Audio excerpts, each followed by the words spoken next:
మగాళ్ళు బాధపడకండి, అందరిలాగే మగవాళ్ల కోసము ఒక రోజు. పూర్తి వివరాలకు చదవండి రేపటి సాక్షి హైదరాబాద్ ఎడిషన్. లైవ్ షోకి స్వాగతం. ఈరోజు చర్చలో శ్రీ తిలక్ గారు, సీనియర్ పాత్రికేయులు, ప్రముఖ విశ్లేషకులు, శ్రీ శివశంకర్ గారు, వైఎస్ఆర్ కాంగ్రెస్ పార్టీ అధికార ప్రతినిధి, డాక్టర్ బాలా గారు, ప్రముఖ న్యాయవాది, వీరంతా కూడా చర్చలో పాల్గొంటున్నారు. ఇక ముందుగా కొన్ని పత్రికల్లో వచ్చిన వార్తా విశేషాలు చూద్దాం. సోషల్ మీడియా యాక్టివిస్టులపై థర్డ్ డిగ్రీ దారుణంగా హింసించిన తర్వాతే అరెస్ట్ చూపిస్తున్న వైనం. ఎలా హింసించింది? పైవారికి వీడియో కాల్ చూపిస్తూ పైశాచిక ఆనందం. ఇది ప్రభుత్వ పెద్దల ఉన్మాదం, పోలీసు అధికారుల అరాచకం. ఇందులో ముందున్న 3 జిల్లాల పోలీసు ఉన్నతాధికారులు, రాష్ట్ర కార్యాలయంలో ఒక కీలక అధికారి ప్రత్యక్ష పర్యవేక్షణ అంటూ చాలా దారుణమైనటువంటి పరిస్థితి ఆంధ్రప్రదేశ్లో నెలకొన్న తీరు మీద, సోషల్ మీడియా యాక్టివిస్టుల మీద హింసించి, థర్డ్ డిగ్రీ అంటే తెలుసు కదా, దారుణంగా హింసించడం అనమాట. లాఠీలతో కొట్టడం, రకరకాలుగా మీదెక్కటం, మీదకి కూర్చోవటం, ఇక అవన్నీ చెప్తే కూడా అసహ్యంగా ఉంటుంది. అంత అరాచకంగా చేసే అవకాశాలు ఉంటాయి. మరి అది థర్డ్ డిగ్రీ అంటే ఏ స్థాయిలో చూస్తున్నారో కానీ, గతంలో పళనియప్పన్ క్యాంప్ అని వాళ్ళు కమ్యూనిస్టుల మీద దాడులు చేయడానికి రకరకాల హింసా కార్యక్రమాలు నిర్వహించేవారు. ఇప్పుడు ఆ తరహా పరిస్థితి ఇప్పుడు ఆంధ్రప్రదేశ్లో ఏర్పడిందా అన్న డౌట్ వస్తుంది ఈ వార్తలు చదువుతూ ఉంటే. అసెంబ్లీ సాక్షిగా అప్పులపై అసత్యాలు. మాజీ ఆర్థిక మంత్రి, వైఎస్ఆర్ కాంగ్రెస్ నేత బుగ్గన రాజేంద్రనాథ్ రెడ్డి ఫైర్. మీరు ఎన్నిసార్లు అని చెప్పండి, వాళ్ళు అయ్యే అబద్ధాలు చెబుతున్నారు. వీళ్ళు ఖండించలేక బుగ్గన గారు, జగన్ గారు వీళ్ళంతా ఖండించి వీళ్ళకి అలుపు వస్తుంది కానీ వాళ్ళ అబద్ధాలు ఆడటానికి మాత్రం అలుపు రావట్లేదు. జీతాల కోసం చకోర పక్షుల్లా ఉద్యోగులు, రిటైర్డ్ ఉద్యోగుల అగచాట్లు. నవంబర్ 3వ వారం వచ్చినా అందని దుస్థితి. 1వ తేదీనే జీతాలు ఇస్తున్నట్లు గొప్పలు చెబుతున్న ప్రభుత్వం. గ్రంథాలయ వారోత్సవాలకు పైసా వెదలుతున్న సర్కార్ అంటూ ఈ వివిధ కొన్ని శాఖల్లోని ఉద్యోగులకు సకాలంలో జీతాలు రాని పరిస్థితిపై వీరు కథనాలను ఇచ్చారు సాక్షిలో. చంద్రబాబుతో సహా వాళ్ళంతా కుంభకోణాల్లో నిందితులు. దర్యాప్తును, అధికారులను శాసించే స్థానాల్లో వారే ఉన్నారు. కీలక ఆధారాలు, సాక్ష్యాలను రూపుమాపేందుకు ప్రయత్నాలు. తనపై ఫిర్యాదు చేసిన అధికారులను లక్ష్యంగా చేసుకున్న చంద్రబాబు వారిపై ఛార్జ్షీట్లను, కేసు డైరీలను కోర్టు ముందుంచేలా ఆదేశించండి. హైకోర్టులో అనుబంధ పిటిషన్ దాఖలు చేసిన కేబీజీ తిలక్. చంద్రబాబు, లోకేష్లు బెదిరించేలా మాట్లాడుతున్నారు. బెయిల్ మంజూరు సందర్భంగా సుప్రీంకోర్టు, హైకోర్టు విధించిన షరతులను చంద్రబాబు, నారా లోకేష్ ఉల్లంఘించారు. వారిపై నమోదైన కేసు గురించి మీడియా ముందు మాట్లాడారు. దర్యాప్తు అధికారులు, కీలక సాక్షులు చంద్రబాబు నియంత్రణలో పనిచేస్తున్నారు. కోర్టు ఆదేశాలకు విరుద్ధంగా వారు మాట్లాడిన మాటలను కూడా దర్యాప్తు ప్రభావితం చేసేలా ఉన్నాయంటూ మరొక తిలక్ గారు వేసినటువంటి పిటిషన్లో పేర్కొన్నారు. Fake factory ITDP. సోషల్ మీడియాలో దుష్ప్రచారం కోసం పక్కాగా తయారు చేసిన టీడీపీ ఆర్గనైజ్డ్ క్రైమ్ చేస్తున్నారంటూ చంద్రబాబు గారు మొన్న ఆరోపణ చేశారు కదా. ఆయన వ్యవస్థలు ఏ రకంగా నడుపుతారో దాన్ని ముందుగా ఎదుటి వాళ్ళ మీద రుద్ది తెలివిగా వ్యవహరిస్తుంటారంటానికి ఇది ఒక ఉదాహరణ అనుకోవాలి. సో ఏ రకంగా పనిచేస్తుంది ఐటీడీపీ పేరుతోటి, ఎంత దుష్ప్రచారం చేసేది, ఎంత అసభ్యకరమైనటువంటి భాష ఉపయోగించేది, వాటిని మళ్ళీ పరిరక్షించడానికి లాయర్ల వ్యవస్థ ఎలా ఉండేది, ఇవన్నీ కూడా తెలుసుకుంటే ఆశ్చర్యం వేస్తుంది. గనుడు ఇక ఈనాడు, ఆంధ్రజ్యోతి బిల్డప్ వాళ్ళు ఉన్నారు కదా, వాళ్ళకి వైసీపీ వాళ్ళు కానీ లేదా గత ప్రభుత్వంలో పనిచేసిన అధికారులకు కానీ ఎవరికైనా బెయిల్ వస్తే వీళ్ళు ఓర్చుకోలేరు. అదే చంద్రబాబు గారికి ఏజీ హాస్పిటల్ ఏదో ఉన్నాయి ఏవేవో ఇచ్చేసి సర్టిఫికేట్ ఇచ్చేసి ప్రైవేట్ ఆసుపత్రుల సర్టిఫికేట్ ఆధారంగా బెయిల్ ఇచ్చినా కూడా చాలా గొప్ప విషయం. అసలు ఆయన మీద చాలా కష్టాలు పడుతున్నాడు, ఆయన చాలా ఇబ్బందులు పడుతున్నారు అని అప్పుడు రాశారు. ఇప్పుడు ఈయనకి 50 రోజుల తర్వాత ఒక అధికారికి బెయిల్ వస్తే అది తప్పంట.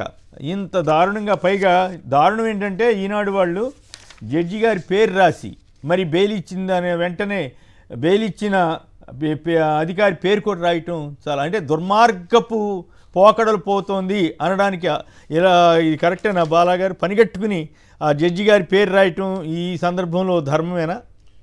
నీతులు సూక్తులు చెప్పిన వీళ్ళే ఇప్పుడు జడ్జి గారి పేర్లు ఎలా రాస్తారు? అసలు కోర్టుల గురించి ప్రస్తావించద్దని వాళ్ళు పెద్ద డిబేట్లు పెట్టారు ఛానల్సే. ఈ రోజు ఆ పత్రికలు జడ్జి గారి పేరు ఎలా రాస్తారు? అది కంటెంప్ట్ అవుద్దా? మరి బురద వేయటం, జడ్జిల మీద కూడా బురద వేయటం. ఓ పక్కేం విమర్శగా రాస్తూ కథనాన్ని దోపిడీకి సహకరించాడు అది ఇదని అబద్ధమా నిజం అనేది పక్కన పెట్టండి. వీళ్ళే తీర్పులు ఇచ్చేసి ఆ తర్వాత జడ్జి గారి మీద కూడా ఆపాదిస్తే ధర్మమా? అది కరెక్ట్ కదా, నేను అంటున్నాను, అది కంటెంప్ట్ అవుతుంది. వాళ్ళు జడ్జిమెంట్లో ఎక్స్ప్రెస్ చేయొచ్చు, కానీ ఇచ్చేసారు అది అన్యాయము, ఇలా ఇవ్వకూడదు చేయకూడదు అని వాళ్ళే చెప్పడానికి. అదే అప్పట్లో కూడా ఆమె మీదే చాలా దారుణమైనటువంటి పోస్టింగ్లు కూడా పెట్టారు కదా తెలుగు. వాళ్ళు నీతులు చెప్తున్నారు కానీ సూక్తులు కావాలని పేరు చెప్పట్లేదు, ఎందుకంటే మరి బాగుండదు, అన్యాయంగా ఒక అంత దుర్మార్గంగా మీరు ఇంకోటి కూడా మీరు గమనిస్తారో లేదో, రీసెంట్గా నేను చాలా పోస్టులు చూశాను. ఒక వ్యక్తికి పోలీస్ స్టేషన్లో ఏదో బిర్యానీ పెట్టారనో సంథింగ్ ఎల్స్ ఏదో అని చెప్పేసి అని నానాగా రభస రచ్చ చేశారు. అయ్యా మీరే అందరూ ఇంట్లో నుంచి భోజనాలు పంపించాలి, హౌస్ అరెస్ట్లో చేయాలి, హౌస్ కస్టడీలు చేయాలి అని చెప్పేసి అని, అంటే వీఐపీలకు ఒక ట్రీట్మెంట్, కామన్ మ్యాన్కి ఒక ట్రీట్మెంట్ ఇస్తే ఆర్టికల్ 14 వైలేషన్ అవుతుంది. మీరు ఏం మాట్లాడుతున్నారో మీకు అర్థం కావట్లా. అంటే గతంలో ఇప్పుడు ప్రెసిడెంట్ ఉన్న చంద్రబాబు నాయుడు గారికి అయితే అక్కడ ఏసీలు పెట్టాలి జైళ్లలో, ఆయనకు అన్ని ఫెసిలిటీస్ ఇవ్వాలి, కామన్ మ్యాన్స్కి ఏమొద్దా? ఇది ఇక్కడ ట్రీట్మెంట్ తప్పేనా? అంటే ఇప్పుడు పోలీసు వాళ్ళు పెట్టారో తెలియదు కానీ ఈవెన్ అతనికి బిర్యానీ కావాలంటే కస్టోడియల్లో ఉన్నప్పుడు అది పోలీసు వాళ్ళ డ్యూటీ, అది తెలుసుకొని మాట్లాడండి కనీసము. పోలీసు వాళ్ళ కస్టడీలో ఉన్నప్పుడు అతనికి పోలీసు వాళ్ళ కస్టడీలో ఉన్నప్పుడు పోలీసు వాళ్ళు ఒకవేళ అతనికి అన్నం పెట్టాలనుకున్నప్పుడు, అతను ఇది తినాలి అనుకున్నప్పుడు తన విష్ డెలివరీ చేసే రైట్ వాళ్ళకు ఉంది. అది తెలీదా మీకు కనీసము? రైట్. అంటే ప్రజలు తెలుసుకుంటారని చెప్పేసి మళ్ళీ బిల్డప్ ఇవన్నీ ఇంకేదో భారత్ ఫోర్జ్ పెట్టుబడులు 2400 కోట్లు వస్తాయని చెప్పి ఇక వీళ్ళు రాశారు. మరి ఇది ఎప్పుడుదో ఏంటో కానీ మొత్తం ఇది రోజు ఒక బిల్డప్ ఇస్తున్నారు కదా, లక్షల కోట్ల పెట్టుబడులు వచ్చేస్తాయి ప్రతిపాదిస్తే చాలు. మొన్న ఒక సీనియర్ ఆఫీసర్ నాతో చెప్పారు చంద్రబాబు గారి టైంలోనంట, అంటే చంద్రబాబు గారి దాంట్లో తప్పు ఉందనే లేదని కాదు కానీ ఆయన 35,000 కోట్ల పెట్టుబడి పెడతానని ప్రపోజల్ పంపించారట. ఓహో ఇదేదో గొప్ప ప్రపోజలే అని చెప్పి అప్పటికి ఆంధ్రప్రదేశ్ పెట్టుబడుల ప్రతిపాదనలో ఎక్కడో 7వ స్థానం 8వ స్థానం ఉందంట. ఈ 35,000 కోట్ల పెట్టుబడి వచ్చేసరికి మొదటి స్థానానికి వచ్చేసిందంట. సరే ఇదేదో గొప్ప విషయం అనుకుని ఆ పెట్టుబడి ప్రతిపాదన చేసిన ఆయనకి సీనియర్ రిటైర్డ్ ఇప్పుడు అప్పట్లో అధికారిగా ఉన్నాయని ఫోన్ చేశారంట. ఫోన్ చేస్తే నేనే వస్తాను సార్, వీళ్ళు కలుద్దాం అనుకున్నారు, అంత గొప్ప ఆయన కదా అని, నేనే వస్తాను సార్ అని వచ్చానంట. వచ్చేటప్పుడు ఆటోలో వచ్చాయంట. ఇదేందా ఇదేంటి మీరు ఇట్లా అంటే, ఏదో అందరూ పెడుతున్నారని సరదాగా నేను పెట్టానండి. కానీ చూడండి అట్లాంటి వాటి జరగటం వల్ల మొత్తం ఏపీ నెంబర్ 1 అని చెప్పి మళ్ళీ ప్రచారం చేసుకున్నారట. ఇట్లా నడుస్తూ ఉంటాయి. నిజంగా వస్తే సంతోషం, మనకేం అభ్యంతరం లేదు. కానీ వీళ్ళు రాసే రాతలు జగన్ గారి టైంలో వస్తేనేమో ఇంకేముంది, దోచిపెట్టేస్తున్నారు, భూములు ఇచ్చేస్తున్నారు, రాయితీలు ఇచ్చేస్తున్నారు. ఇప్పుడేమో వరాల వర్షం కురిపిచ్చేస్తున్నారు చంద్రబాబు గారి టైంలో. ఎప్పుడైనా ఇండస్ట్రీ అప్పుడు రావాలి, ఇప్పుడు రావాల్సిందే.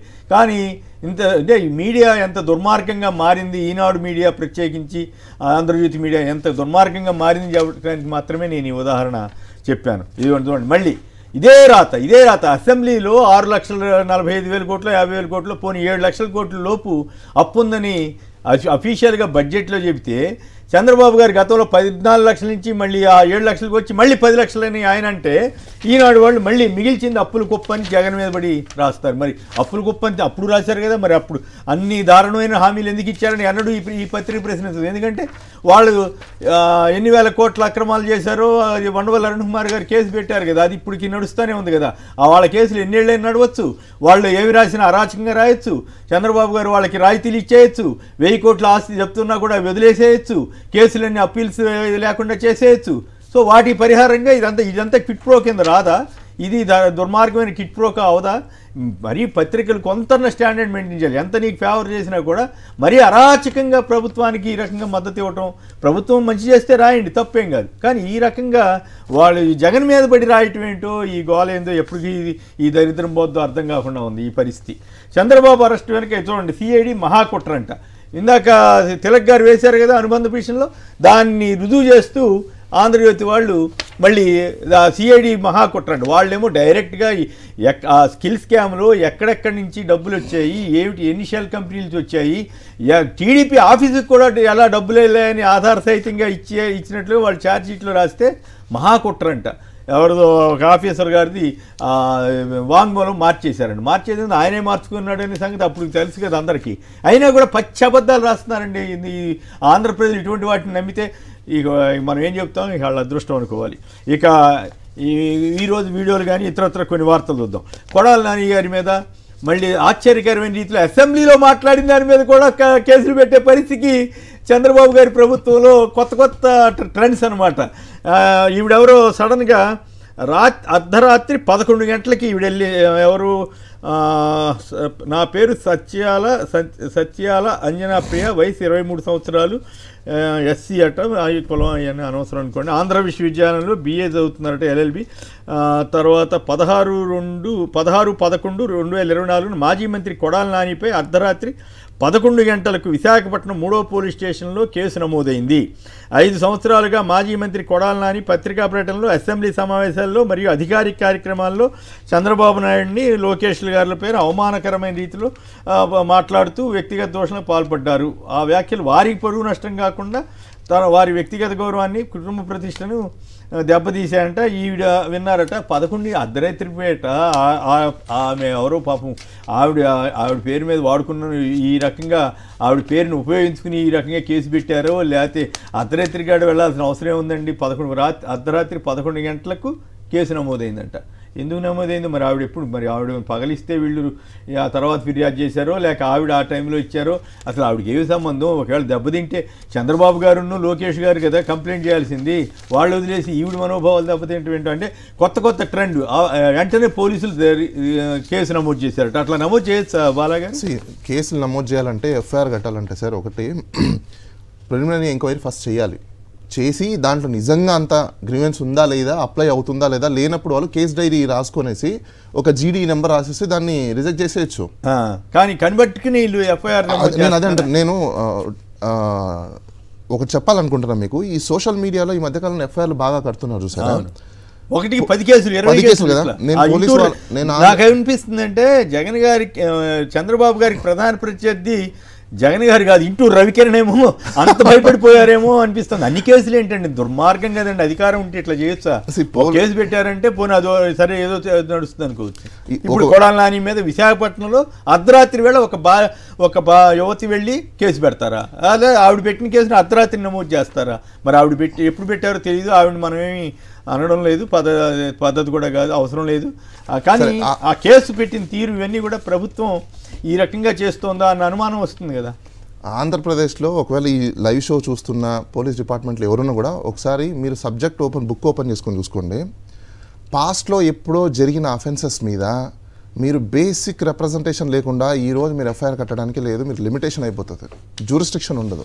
కానీ ఏ విధంగా FIRలు కడుతున్నారు, ఏ విధంగా మీరు దాన్ని సస్టైన్ చేసుకోగలుగుతారు? పొరపాటున ఇప్పుడు మీరు ఎవరెవరి మీద అయితే FIRలు కట్టారో వాళ్ళు లీగల్ వారు అమాయకులు, వారిని ఫిర్యాదు చేసిన వాళ్ళ గురించి మనం ఫిర్యాదు చేసిన వాళ్ళ గురించి అనట్లేదు.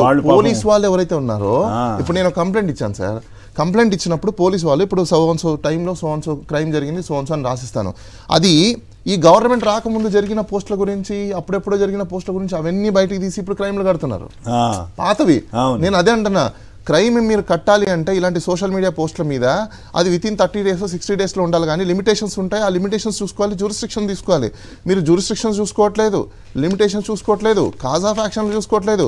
ఇవన్నీ మీరు ఎవరెవరి మీద FIRలు కట్టారో వాళ్ళు పొరపాటున వాళ్ళకి లీగల్ నాలెడ్జ్ ఉండి లేకపోతే లీగల్ రిసోర్స్ తీసుకొని లీగల్ BA LLB చదువుతున్నారంట, వారు 4వ సంవత్సరం చదువుతున్నారట. సరే, అంటే నేను ఆమె రాసిన కంప్లైంట్ అయితే క్రిటిసైజ్ చేయండి సార్, ఎందుకంటే ఎందుకు ఆమె నాకు రైట్ ఉందని రాసినట్టుంది. రాసినప్పుడు FIR ఎప్పుడు కట్టాలి? రాత్రి 11. అందుకే ఆవిడ మనం తప్పు. ఓకే, ఆమె ఒక సిటిజన్గా ఆమెకున్న రైట్ని ఆమె ఎక్సర్సైజ్ చేసింది, ఓకే. ఇంకోటి ఆమెకు కూడా నేను ఒక నాలెడ్జ్ ఇవ్వాలనుకుంటున్నా. అసెంబ్లీలో కానీ పార్లమెంట్లో కానీ చేసే చర్చల మీద పోలీస్ వాళ్ళకి జ్యూరిస్డిక్షన్ ఉండదండి. మీరంటే మీకు ఒక ఎడ్యుకేషన్ కింద పనికొస్తుంది కాబట్టి చెప్తున్నా. అసెంబ్లీలో ఒకవేళ అలాంటిది ఏమైనా చర్యలు తీసుకోవాలి అంటే స్పీకర్ తీసుకోవాలి, స్పీకర్ యాక్షన్ తీసుకోవాలి. అంతేగాని పోలీసు వాళ్ళు అక్కడ జరిగిన చర్చల మీద కానీ, టాపిక్స్ మీద కానీ, డిస్కషన్స్ మీద కానీ, డాక్యుమెంట్స్ మీద కానీ పోలీస్ వాళ్ళకి జ్యూరిస్డిక్షన్ ఉండదు. ఏ పోలీస్ వాడు ఇంటర్ఫేర్ అవ్వడానికి ఉండదు. ఇది పార్లమెంట్ అండ్ అసెంబ్లీ.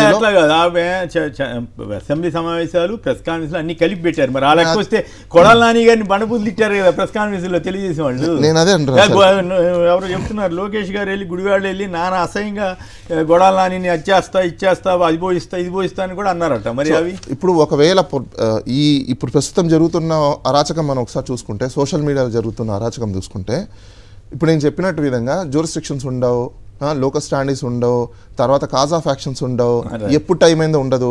నేను ఇవన్నీ ఎందుకంటానంటే టెక్నికల్గా ఇప్పుడు ఎవరెవరైతే బాధితులు ఉన్నారో మీరందరూ కూడా మీ దగ్గరికి నోటీసులు వస్తే ఫస్ట్ మీరు చేయాల్సిన పని ఏంటంటే ఆ నోటీస్ పట్టుకొని హైకోర్టులో ఛాలెంజ్ చేయండి. ఎందుకంటే మీరు ఎప్పుడు పోస్ట్ పెట్టారు, ఏ టైంలో మీరు క్రిటిసైజ్ చేశారు, ఏమి క్రిటిసైజ్ చేశారు, అసలు ఆ కంటెంట్ నిజంగానే అంత అబ్యూస్ కంటెంటా, అంత అన్పార్లమెంటరీ కంటెంటా, లేకపోతే నిజంగా ఆడవాళ్ళ మీద క్రిటిసైజ్ చేసే అంత కంటెంట్ ఉందా, ఇవన్నీ మీరు చెక్ చేసుకోండి. పోలీసు వాళ్ళు వచ్చారని చెప్పేసి అని నేను సాక్షి ముఖంగా అందరికీ నేను ఒక ధైర్యం చెప్పాలనుకుంటున్నా, ఎవ్వరు భయపడాల్సిన అవసరం లేదు. పోలీసు వాళ్ళు మఫ్టీలో మీ మీదకి వస్తే మాత్రం వాళ్ళు మిమ్మల్ని ఇల్ ట్రీట్మెంట్ చేస్తే మీరు సెల్ఫ్ డిఫెన్స్ తీసుకోండి. ఐఎమ్ అగైన్ టెలింగ్, పోలీస్ వాళ్ళు డ్రెస్ లేకుండా, ఐడి కార్డు లేకుండా, మీ వారెంట్ లేకుండా మీ దగ్గరికి వస్తే, మీరు అదర్ స్టేట్లో ఉంటే కూడా నేను ఇంకోటి చెప్తున్నా, అదర్ స్టేట్లో ఉన్నప్పుడు మీరు డైరెక్ట్గా ఏపీ పోలీస్ వాళ్ళు అరెస్ట్ చేయడానికి లేదు. అక్కడ లోకల్ పోలీస్ స్టేషన్లో వీళ్ళు పాస్పోర్ట్ని సబ్మిట్ చేసి, పాస్పోర్ట్ అంటే మన సిటిజన్కి ఇచ్చే పాస్పోర్ట్ కాదు, పోలీస్ డిపార్ట్మెంట్ ఒక పాస్పోర్ట్ ఉంటుంది వాళ్ళకి ఇచ్చేది, ఆ పాస్పోర్ట్ సరెండర్ చేసి సబ్మిట్ చేసి లోకల్లో ఉన్న పోలీస్ వాళ్ళని పర్మిషన్ తీసుకొని అక్కడ ఒక ఎస్ఐ, అది కూడా 2 స్టార్ ఉన్న ఎస్ఐ వచ్చి మిమ్మల్ని అరెస్ట్ చేసి అక్కడ ఉన్న లోకల్ కేసు పెట్టాలి సార్ తీసుకెళ్తే. రైట్, చూద్దాం కొన్ని వీడియోలు కూడా ఉన్నాయి. చంద్రబాబు ఒక మోసకారి అంటూ దగ్గుబాటి వెంకటేశ్వరరావు రాసిన ఒక పుస్తకంలోని ఒక చరిత్ర 100 నిజాలు అనే పుస్తకంలోని అంశాలన్నీ మళ్ళీ ప్రస్తావించారు. మరి ఇప్పుడు కేసులు పెట్టేవాళ్ళు సోషల్ మీడియా వాళ్ళకి మనోభావాలు దెబ్బతింటలేదా? దగ్గుబాటి వెంకటేశ్వరరావు మీద కేసులు పెట్టాలి కదా, మరి ఎందుకు పెట్టట్లేదు? బొమ్మన కరుణాకర్ రెడ్డి గారు ఆ పాయింట్లన్నీ చదివి వినిపించారు. మరి దగ్గుబాటి గారి మీద కేసు పెడతారా? చాలా ఎంత అంటే చంద్రబాబు గారికి సంబంధించి ఎన్ని పాయింట్లు ఉన్నాయంటే ఆశ్చర్యం కలుస్తుంది. అవన్నీ కూడా అప్పట్లో వచ్చిన ఆరోపణలు అవన్నీ కూడా అందరికీ తెలిసినవి అయినప్పుడు కూడా ఈ తరానికి తెలియదు కాబట్టి ఇప్పుడు ఈయన చెప్పినట్టున్నారు. మరి ఇటువంటివన్నీ కూడా మరి సోషల్ మీడియాలో వచ్చినాయి కాబట్టి అని కేసులు పెడతా ఉంటే మరి వీటికి కూడా పెట్టాలి కదా అంటున్నారు కొందరు. బాబు సీఎంగా ఉంటే అలా, జగన్ సీఎంగా ఉంటే, బాబు సీఎంగా ఉంటే ఇలా, జగన్ సీఎంగా ఉంటే అలా. చూడండి, నవంబర్ 16న స్మార్ట్ విద్యుత్ మీటర్లు వచ్చేసాయంట. ఎవరు? ఈనాడు వాళ్ళ హెడ్డింగ్ ఇప్పుడు లేటెస్ట్గా. అప్పుడేం రాశారు జగన్ గారి టైంలో? స్మార్ట్ మీటర్లు రైతులకు ఉరితాళ్ళు అని ఎవరు స్టేట్మెంట్ ఇచ్చినా కూడా వీళ్ళ సొంత వార్తలాగానే ఇస్తారనమాట. ఆ తేడాన్ని దయచేసి జనం గమనించాల్సిందిగా నా విజ్ఞప్తి. వైఎస్ జగన్ ప్రభుత్వంలో సంక్షేమ పథకాలన్నీ డీబీటీ ద్వారానే ఇచ్చాం. ప్రభుత్వం ఎంత ఖర్చు చేసిందో అంత అకౌంట్లో ఉంది, ఎక్కడ స్కాములకి అవకాశం లేదంటూ బుగ్గన గారు చాలా స్పష్టంగా చెప్పారు. స్కాములని వాళ్ళు చేస్తున్న ప్రచారాన్ని ఖండిస్తూ. అలాగే అప్పుల మీద ఎన్నిసార్లు చెప్పినా అన్ని అబద్ధాలు చెబుతారేంటని కూడా ఆయన ప్రశ్నించారు. అలాగే ఇంకో ఇంట్రెస్టింగ్ ఏంటంటే అసెంబ్లీ సాక్షిగా జగన్ గారు ఆధ్వర్యంలో జరిగినటువంటి వైసీపీ సిద్ధం సభలకు ₹1 కూడా ప్రభుత్వ ఖజానా నుంచి ఖర్చు చేయలేదు. అది అసెంబ్లీ సాక్షిగానే వాళ్ళు మొత్తం ఎంత పే చేసింది ప్రతి సభకి మొత్తం వివరాలు ఇచ్చి ప్రభుత్వ ఖర్చు ఏమి పెట్టలేదని అప్పుడేమి ఆరోపణ చేశారు. మొత్తం అంతా అధికార దుర్వినియోగం జరుగుతోంది, ఆర్టీసీ బస్సులను ఊరికే వాడేస్తున్నారని చెప్పారు. అలాగే రాష్ట్రంలో ఏం జరిగినా కనీస విచారణ లేకుండానే వైసీపీకి అంటగట్టేస్తున్న తెలుగుదేశం కూటమి పాలకులు పాత కక్షలు భూతగాదాలతో అనంతపురంలో బీజేపీ కార్యకర్త కృష్ణమూర్తి శెట్టిని టీడీపీ నాయకుడు రామాంజనేయుల మీద హత్యాభియోగాలు వస్తే ఆ హత్య వైసీపీకి అంటగడుతూ ఎల్లో మీడియా అంతా రాసిందట. ఈ రకంగా ఇది ఒక వార్త సోషల్ మీడియాలో ఇక్కడ వచ్చింది. సో ఏదేమైనా అది ఎవరి మీద అభియోగాలు మోపే ముందు పోలీసులతో నిర్ధారణ చేసుకుని చేస్తే మంచిది. ఇక నాదెళ్ల భాస్కరరావు అలాగే మరి కొన్ని వీడియోలు చూద్దాం. నాదెళ్ల భాస్కరరావు జగన్ గారి ప్రభుత్వం గురించి ఏమన్నారో కూడా విందాం. కష్టాలు చూశాం, అందుకే చంద్రబాబు నాయుడు గారు పవన్ కళ్యాణ్ గారు కలిసి బాబు సూపర్ 6 ప్రకటించడం జరిగింది. మన అధికారంలోకి వచ్చిన వెంటనే ఇంకా స్కూల్కి వెళ్లే ప్రతి విద్యార్థి తల్లిదండ్రులకి ప్రతి సంవత్సరం 15,000 రూపాయలు మన ప్రభుత్వం ఇస్తుంది. 18 సంవత్సరాల నుంచి 59 సంవత్సరాలు నిండిన మహిళలకి ప్రతి నెల 1,500 రూపాయలు మన ప్రభుత్వం ఇవ్వబోతుంది. ప్రతి రైతుకి అండగా నిలబడడానికి 20,000 రూపాయలు రైతులు కూడా మన ప్రభుత్వం ఇస్తుంది. యువతకి 20 లక్షల ఉద్యోగాలు కల్పిస్తాం. ఉద్యోగాలు వచ్చే వరకు నిరుద్యోగ యువకులకి ప్రతి నెల 3,000 రూపాయలు నిరుద్యోగ భృతి కూడా మన ప్రభుత్వం కల్పించబోతుంది. ఇంకా ప్రతి ఇంటికి 3 గ్యాస్ సిలిండర్లు ఉచితంగా మన ప్రభుత్వం ఇవ్వబోతుంది. ఇంకా మహిళలకి ఆర్టీసీ బస్సులో ఉచితంగా ప్రయాణించే హక్కు కూడా మన ప్రభుత్వం కల్పించబోతుందని ఈ సభాముఖంగా నేను హామీ. ఎవరెవరు ఎంతెంత అప్పులు చేసినారనేది స్కాముల కోసమే స్కీములు అమలు చేశారు. ఇప్పుడు 2019 నుంచి 24 వరకు సంక్షేమ పథకాలు ఏవైతే అమలైనాయో అవన్నీ కూడా డీబీటీ ద్వారా. అంటే పదే జగన్మోహన్ రెడ్డి గారు ఏమన్నారు? కులము చూడము, మతము చూడము, పార్టీ కూడా చూడము. కులం లేదు, మతం లేదు, పార్టీ లేదు. అర్హత ఉండే ప్రతి ఒక్కరికి ఏ విధంగా వచ్చినాయండి? డీబీటీ ద్వారా డైరెక్ట్ బ్యాంకులు వచ్చినాయి. మళ్ళీ ఇక దీంట్లో స్కామ్ ఎక్కడుంది? ఒక విద్యార్థికి కానీ విద్యార్థినికి కానీ విద్యా కానుక, వసతి దీవెన, విద్యా దీవెన త్రూ డీబీటీ వస్తున్నాయి అన్నమాట. సో దీంట్లో స్కామ్ ఎక్కడుంది? వృద్ధాప్య పెన్షను డైరెక్ట్ బ్యాంకులో పడుతుంది, స్కామ్ ఎక్కడుంది?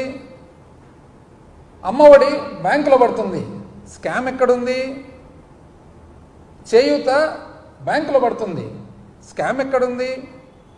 ఏదన్నా చూడండి, ఆసరా బ్యాంకులో పడింది పొదుపు మహిళలకు, స్కామ్ ఎక్కడుంది? డైరెక్ట్గా బ్యాంకులో పడేటప్పుడు దీంట్లో స్కామ్ ఎక్కడుంది అనేది ప్రభుత్వము ఎంత డబ్బులు ఖర్చు చేస్తూ ఉంది అనేది అకౌంట్లో వస్తుంది, ఎవరికి పోతుంది అనేది బ్యాంకు ద్వారా పోతుంది కాబట్టి రికార్డు ఉంది. కొడాల నాని గారి మీద ఆ రకంగా అసెంబ్లీలో మాట్లాడినట్టుకి ప్రెస్ కాన్ఫరెన్స్లో మాట్లాడినట్టుకి కేసులు పెట్టాల్సి వస్తే ఎంతమంది తెలుగుదేశం నేతల మీద పెట్టాలి, ఏం కదా? మొత్తం అందరి మీద పెట్టేస్తే గొడవ లేకుండా పోతుంది కదా, అటు ఇటు రెండు వైపులా మాకేం అభ్యంతరం లేదు. ఆ గౌరవం ఆమె ఆ పాప ఎవరో ఆమె ఆ పని కూడా చేస్తే నేనైతే హర్షిస్తాను. రైట్, ఏ పలానా వాళ్ళు మాట్లాడారు, అవన్నీ తప్పే, ఆళ్ళ మనోభావాలు దెబ్బతిన్నాయని చెప్తే మాత్రం ఆవిడని అభినందించాలి. ఖచ్చితంగా అలాంటి పౌరుల్ని మనం ప్రోత్సహించాలి కూడా. ఒకవేళ నిజంగా అలాంటి వాటి మీద వాళ్ళంతా కూడా గట్టిగా పనిచేస్తే. తిలక్ గారు చెప్పండి, ఏమిటి మరి ఇట్లా కొడాల నాని గారిని మెల్లగా ఇరికించడానికి ప్రయత్నమా? పోలీసులు ఆ రకంగా నమోదు చేస్తే ఆ పాప ఫిర్యాదు చేయడానికి మనం ఎవరు తప్పు పట్టట్ల, వాళ్ళ ఇష్టం, వాళ్ళ హక్కు అంటున్నారు. మరి అయినప్పటికి కూడా వీళ్ళు పోలీసులు ఇట్లా ఇటువంటి వాటిని టేకప్ చేసి ఇప్పటికే 3rd డిగ్రీ కూడా ప్రయోగిస్తున్నారట కొన్ని సోషల్ మీడియా యాక్టివిస్టుల పైన. ఆ తర్వాత అరెస్ట్ చూపిస్తున్నారంట.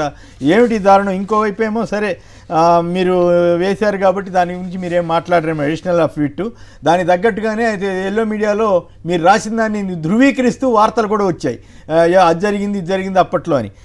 మీరేమో చంద్రబాబుతో సహా వాళ్ళంతా కుంభకోణాల నిధులు ఆఫీసర్లను ఎట్లా బెదిరిస్తున్నారు అవన్నీ కూడా మీరు ఇచ్చారు. మీకు ఇబ్బంది లేకపోతే ఆ విషయం మీద మాట్లాడండి, లేదంటే ఈ సోషల్ యాక్టివిస్టుల మీద ఏ రకంగా జరుగుతూ ఉంది ఏం కదా, ఈ రకంగా కొడాల నాని అట్లా ఇప్పుడు దగ్గుబాటి వెంకటేశ్వరరావు పుస్తకంలో ఉన్న అంశాలన్నింటినీ బోమన్ గారు చదివినిపించారు. మరి దగ్గుబాటి గారి అంత తీవ్రమైనటువంటి అభియోగాలు మోపారు కదా చంద్రబాబు గారి మీద.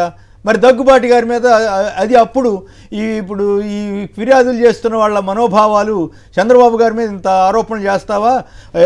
సారా ఇంటి బాట్లింగ్ ప్లాంట్లో కానీ ఇతరత్రా కానీ చంద్రబాబుని ఎన్టీ రామారావు గారు ఎట్లా చేసింది కానీ ఇవన్నీ కూడా మా మనోభావాలు దెబ్బతీశాయి, మీరు ఇట్లాంటి రాశారు కాబట్టి దగ్గుబాటి గారి మీద కేసు పెట్టొచ్చా? కేవలం కొడాల నాని గారు మాత్రమే ఇప్పుడు ఇటువంటి కేసులకి అర్హుడవుతారా, దగ్గుబాటి గారు అవరా అన్నది నా ప్రశ్న. నమస్కారం కేసరి గారు. నమస్కారం. కేరళలో ఉన్న శివశంకర్ గారికి, బాలగారికి నమస్కారం.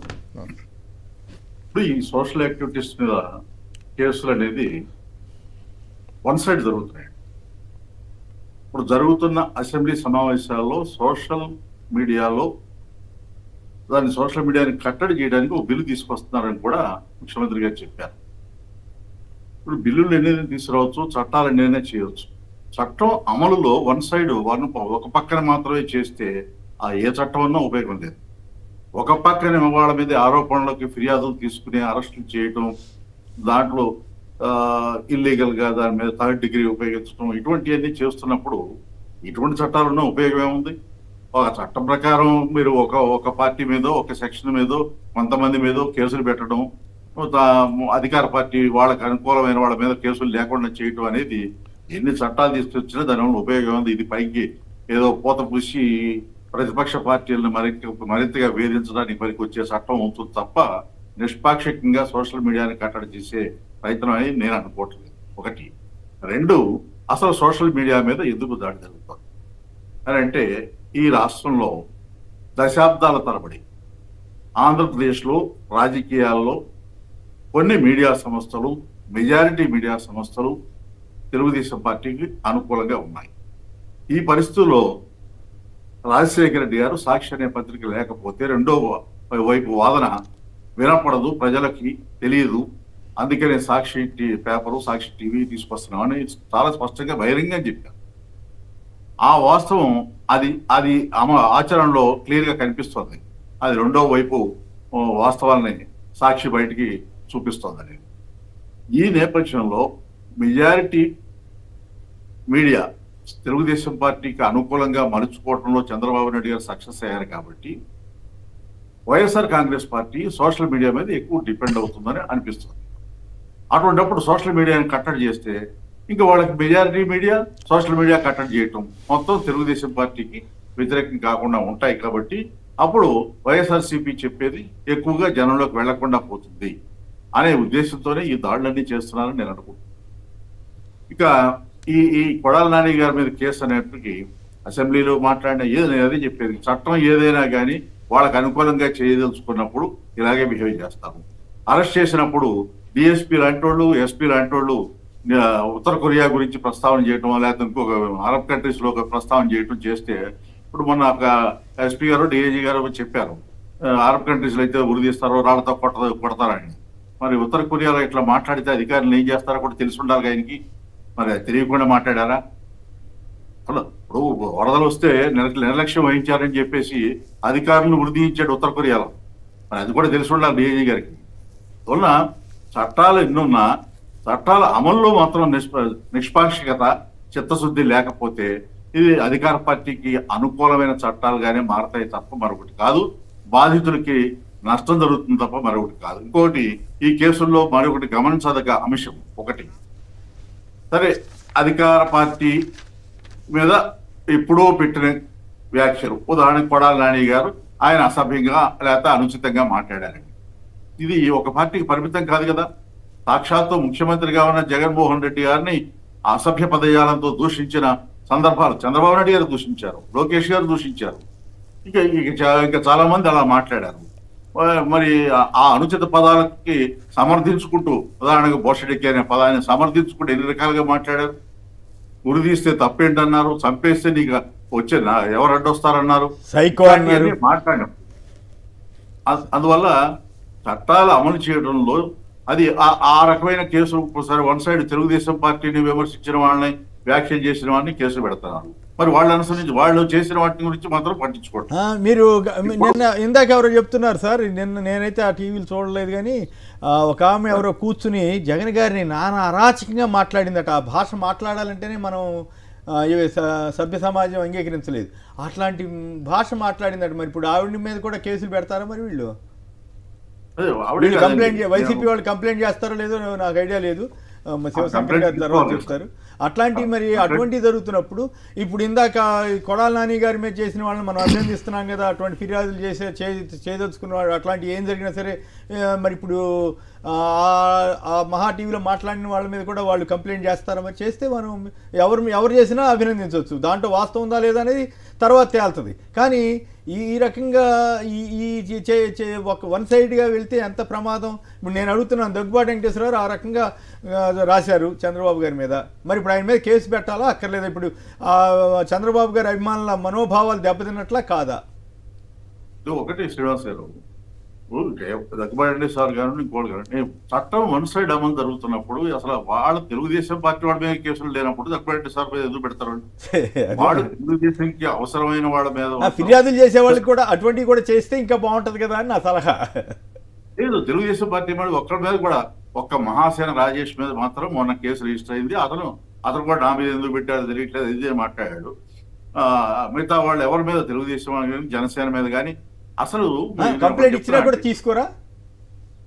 అసలు తీసుకోవట్లేదు కదా, తీసుకోరా, గొడవ లేదు.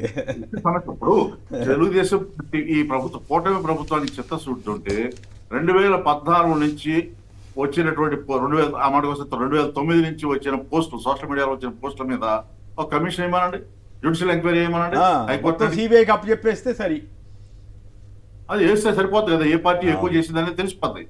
అప్పుడు ఎవరు తప్పు చేసినా, ఎవరు అసభ్యంగా మాట్లాడినా, కందిపప్పు తూకం తక్కువ వచ్చిందన్న కేసు పెట్టి, లేదా రేట్ పెరిగినా కేసు పెట్టి, అసలు ఇప్పుడు హామీలు గుర్తు చేస్తే కేసు పెట్టి, అదే ఈ కేసుల మాట ఏం జరుగుతుందంటే, ఈ రాష్ట్రంలో పెరుగుతున్న ధరల గురించి పట్టించుకోవడానికి అవకాశం లేకుండా ప్రజల దృష్టిని మళ్లించారు. ఒకటి.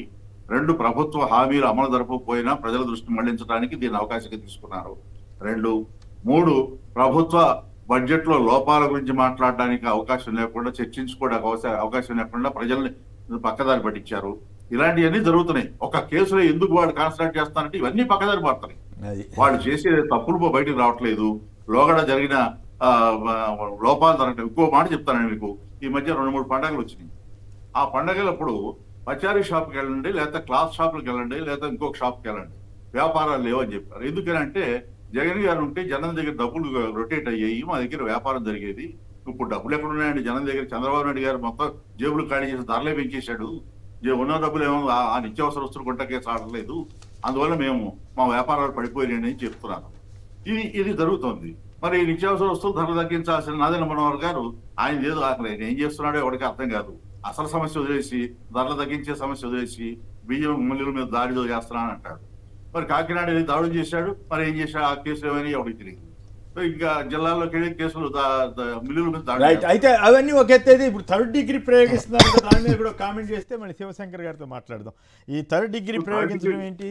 మరి అదనపు అఫిడవిట్ ఏదో వేశారట కదా, దాని గురించి మీరు మాట్లాడటం బాగుంటుందో బాగోదు, మరి మీ ఇష్టం. సోషల్ మీడియాలో 3rd డిగ్రీ చేయటం ధర్మమేనా? పోలీసులు ఎట్లా సోషల్ మీడియా యాక్టివిస్టుల పైన? ఇప్పుడు ఒక మాట చెప్తానండి. ఈ రఘురామకృష్ణరాజు గారిని అరెస్ట్ చేసినప్పుడు నా మీద 3rd డిగ్రీ ప్రయోగించాలని చెప్పేసి ఒక ఆరోపణ చేసి నానా రచ్చ చేశారు. సుప్రీంకోర్టులో ఆయన పిటిషన్ చేసినా కానీ మళ్ళీ ఒక కంప్లైంట్ రిజిస్టర్ చేసి మళ్ళీ దాని మీద రచ్చ చేస్తారు. ఇప్పుడు ఇంతమంది మీద, చిలకలూరుపేట అమ్మాయి మీద కొట్టారని చెప్పి ఆమె కోర్టులో చెప్తే మరి ఆమె మీద మళ్ళీ వేరే కేసు పెట్టి మళ్ళీ వేరే చోటకి తరలించడం, ఇలా వేధిస్తున్నారు. మరి ఆ కేసులు ఏమవుతున్నాయి? కోర్టులో కూడా పిటిషన్ వేశారు. ఆ పిటిషన్ ఏమైంది ఎవరికి తెలియదు. దానికి కంప్లైంట్, ఇప్పుడు ఆవిడ కోర్టులో కంప్లైంట్ చేస్తే హాస్పిటల్కి పంపించారు. నాకు తెలిసిన సమాచారం అయితే హాస్పిటల్లో కూడా తారుమారు చేశారు రిపోర్ట్ అని చెప్పేసి వింటున్నాను. అదొకటి ఇట్లా జరిగితే ప్రభుత్వమే ముద్దాయిగా నిలబడితే ఇక ఏ కంప్లైంట్ చేసినా ఉపయోగం ఏంటి? ప్రజలు ఎవరికి చెప్పుకోవాలి? కోర్టుల్లో కూడా చెప్తే హాస్పిటల్స్ లో మేనేజ్ చేస్తే ఏం చేయాలి? ఇక అందువల్ల ఏ చట్టాలు ఉన్నా అమలు చాటులోనే దాని లోపం తప్ప మరి కాదని నేను అనుకున్నాను. అందుకే 2009 నుంచి ఇప్పటి వరకు సోషల్ మీడియాలో వచ్చిన పోస్టుల మీద జ్యుడిషియల్ ఎంక్వైరీ జరిపితే ఎవరు దోషులు, ఎవరు తప్పుంటే వాళ్ళ మీద చర్య తీసుకోమనండి, మనకి అభ్యంతరం ఉంటుంది. కానీ మీరు చెప్పినట్టు ఏకపక్షంగా కాకుండా. రైట్. దామోదర్ గారు హైదరాబాద్ నుంచి. దామోదర్ గారు చెప్పండి, ఏపీలో సోషల్ మీడియా పోస్టుల మీద 3rd డిగ్రీ ప్రయోగిస్తున్నారంటూ వచ్చిన వార్తల మీద మీరు ఎలా స్పందిస్తారు? అది చాలా అన్యాయం సార్, చాలా అన్యాయము. మరి ఘోరంగా చచ్చిపోయేటట్టు కొడుతున్నారు. చాలా అన్యాయము. తర్వాత నేను డాక్టర్ బాలు గారి దగ్గర మాట్లాడాలి సార్. మాట్లాడండి. చెప్పండి. నమస్కారం సార్. నమస్తే అండి. ఇది శ్రీవాణి ట్రస్ట్ మీద టికెట్ బుక్ చేస్తే గౌరవనీయులైన చంద్రబాబు నాయుడు గారు, గౌరవనీయులైన ఉప ముఖ్యమంత్రి ఈయన పవన్ కళ్యాణ్ గారు 300 రూపాయలే టికెట్ వచ్చిందని పబ్లిక్ మీటింగ్ లో చెప్పింది సార్. మళ్ళీ ఇప్పుడు వాళ్ళు ఇంతవరకు ఎంక్వైరీ చేయాలి కదా, ఎంక్వైరీ చేయాలి కదా, తేల్చాలి కదా. నేను తిరుపతి పోతే డ్రైవర్ కూడా ఇట్లే అన్నాడు. అంత భారతి గారికి పోతుంది 500 రూపాయలే దేవుడికి వస్తున్నాయి, ఈ మిగతా వస్తలేవని. అది మీలాంటి వాళ్ళు కొద్దిగా దాన్ని మూవ్ చేసి ఎంక్వైరీ చేపిస్తే అప్పుడు వైసీపీ అభిమానుల మనోభావాలు ఏమి దెబ్బతినం అనుకోవాలి. వాళ్ళు అట్లా వాళ్ళు ఏమైనా మాట్లాడచ్చు. నేను చాలా బాధపడ్డాను సార్, ఇప్పటి కూడా బాధపడుతున్నా. పాపం జగన్ గారిని ఆయన అంత బుద్ధిగా చేస్తే శ్రీవాణి ట్రస్ట్ అనేది అద్భుతమైంది సార్ ఆ దర్శనం. ఎందుకంటే మాలాంటి వాళ్ళు ముందరకు పోయి దర్శనం చేసుకుంటే ఎంత అద్భుతం అంటే అంత అద్భుతం. రైట్. అంటే అట్లా ఏమి ఉండదు. ఇప్పుడు చూస్తున్నారు కదా, బడ్జెట్ లోనేమో 7 లక్షల కోట్లు కూడా అప్పు చూపించలేదు. చంద్రబాబు గారు ఏమో తర్వాత మళ్ళీ ఉపన్యాసం 9 లక్షలు 9.5 లక్షలు అంటారు. అంతకుముందు ఎన్నికల ప్రచారంలో 14 లక్షల కోట్లు అంటారు. మళ్ళీ ఇప్పుడు ఈనాడు వాళ్ళు 10 లక్షల కోట్లు ఎంతో అని చెప్పి మళ్ళీ రాస్తారు. రాసిందే రాసి ఓ పక్కన బొగ్గన గారు చెప్పినా కూడా వాళ్ళు అదే పనిలో ఉంటారు. దానికి మరి ఆ పరిస్థితి ఎప్పుడు మారుతో చెప్పలేము. రైట్. శివశంకర్ గారు, ఏమిటి 3rd డిగ్రీ గొడవ, వీటి మీద నాని గారి మీద కేసు ఫిర్యాదు నమోదు చేశారట. మరి దగ్గుబాటి గారి మీద కూడా నమోదు చేస్తారా? మన బోమన్ గారు మొత్తం చదివి వినిపించాడు కదా దగ్గుబాటి గారు రాసిన విషయం మీద. నమస్తే సార్, మీకు అక్కడ ఉన్నటువంటి పెద్దలందరికీ. ఇప్పుడు మీరు అన్నట్టు థర్డ్ డిగ్రీ అనేటువంటి ఒకసారి చూసుకున్నట్లయితే భయంకరంగా భయోందోళనకు సృష్టించే విధంగా దొరికినట్లు సోషల్ మీడియాలో ఏ పోస్ట్ పెట్టినా ఇర్రెలవెంట్ గా, అది పాజిటివ్ గా పెట్టని, నెగిటివ్ గా క్రిటిసైజ్ చేయని, ఏదైనా కూడా వైఎస్ఆర్సీపీ గొంతు బయటికి రాకూడదు, మమ్మల్ని ఎదిరించకూడదు అనేటువంటి ఉద్దేశంతో తీసుకెళ్లి ఆ అమ్మాయి సుధారాణి అనే అమ్మాయి సాక్షాత్తు కోర్టులో కూడా చెప్పి ఆ అమ్మాయి చూసాం. అదేవిధంగా ఇంటూరు రవికిరణ్ చూసాం. ఆయన ముఖం ఏ విధంగా ఉందో, ఆయన ఎంత బలవంతంగా వీళ్ళు తెలుగుదేశం పార్టీ తొత్తులు ఇల్లు పోలీసులు బలవంతంగా పెట్టిస్తున్నారు, కొడుతున్నారు, బెదిరిస్తున్నారు. మేము చెప్పినట్టు దగ్గర సంతకం పెట్టండి, కింద మేమేం చెప్తే అదే చెప్పండి అనేటువంటిది. అదే విధంగా వర్రా రవీంద్ర అనేటువంటి యాక్టివిస్ట్ ఏ విధంగా చెప్పాడు, ఏ విధంగా వాళ్ళ భార్య కూడాను ఒక ప్రెస్ రిలీజ్ కూడా చేసింది. కోర్టు కూడా అదే మెజిస్ట్రేట్ మీద ఏ విధంగా చేశారు, అవినాష్ రెడ్డి గారి పేరు చెప్పండి, లేదా రాఘవ్ పేరు చెప్పండి, మేము ఇలా చేశామని చెప్పండి అని బలవంతంగా నాతో కొట్టించారు. అని కొట్టారు, విచ్చలవిడిగా కొట్టారు. 3 రోజులు నన్ను ఎక్కడుండేది కూడా తెలియకుండా చేశారని మెజిస్ట్రేట్ మీద వాంగ్మూలం ఉందా, మెజిస్ట్రేట్ ముందు వాంగ్మూలం ఇచ్చింది కూడా చూసాము. ఇంకొక జగన్ కృష్ణ అనేటువంటి వ్యక్తిని ఆ యొక్క కర్నూలు ఈ రోజు జైల్లో ఉన్నారు, కర్నూలు జైల్లో రిమాండ్ లో. సో వీళ్ళందరినీ చూసినట్లయితే సార్ విచ్చలవిడిగా పోలీసులు ఆ 3rd డిగ్రీ ఎలా ప్రయోగిస్తున్నారనేటువంటిది ఉదాహరణగా చెప్పుకోవచ్చు. ఇలా ముఖ్యమంత్రి గారు మన అసెంబ్లీలో మాట్లాడుతూ ఆ రఘురామకృష్ణరాజు డిప్యూటీ స్పీకర్ అయిన సందర్భంగా ధన్యవాదాలు తెలిపే కార్యక్రమాలు అదే పొగుడుతూ చెప్పాడు. ఇది ఎక్కడా చూడలేదండి, నేను విన్నాను, జైల్లో ఇలా సీసీ కెమెరాలు కూడా నా జైల్లో పెట్టారు, నా యొక్క గదిలో ఇట్లా రఘురామకృష్ణరాజు ఇలా కొట్టారు అని ఎవరినో ఒక దిక్కుమాలను తీసుకొని వస్తాడు. ఎస్కోబారా రస్కోబారా, ఆ లస్కోబార్నో లస్కర్నో తీసుకొని వచ్చేసేసి ఆ కంపేర్ చేస్తూ ప్రజల్లో ఇలా జరిగిందా, రాజ్యాంగం ఇలా ఉంటుందా అనేటువంటి మాట్లాడుతున్నాడు కదా.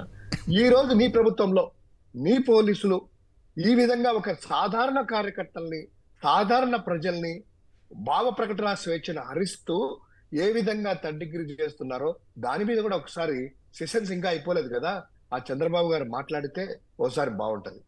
అదే విధంగా మీరు అన్నట్టు కొడాలి నాని గారి మీద కేసు కూడాను, ఆ కొడాలి నాని గారి మీద తిట్టిన తిట్లు ఈ రోజు కూడా యూట్యూబ్ లో పెడితే, జగన్మోహన్ రెడ్డి గారిని తిట్టిన తిట్లు, వారి కుటుంబ సభ్యులు తిట్టిన తిట్లు కూడాను పెడితే ఆ యొక్క విద్యార్థినికి ఎవరైతే లా చదువుతుంది కదా విద్యార్థినికి ఇంకా ఏ విధంగా పెయిన్ ఉంటుందో అన్ని కూడా ఒకసారి అడిషనల్ గా కంప్లైంట్ ఇస్తే బాగుంటుందేమో అనుకుంటున్నాం.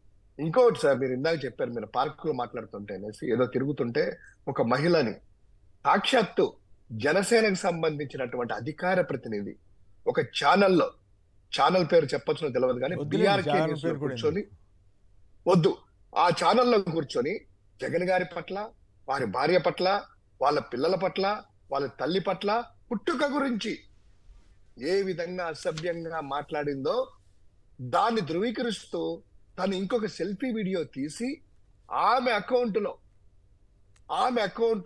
ఎక్స్ లో పోస్ట్ చేసింది, ట్విట్టర్ లో.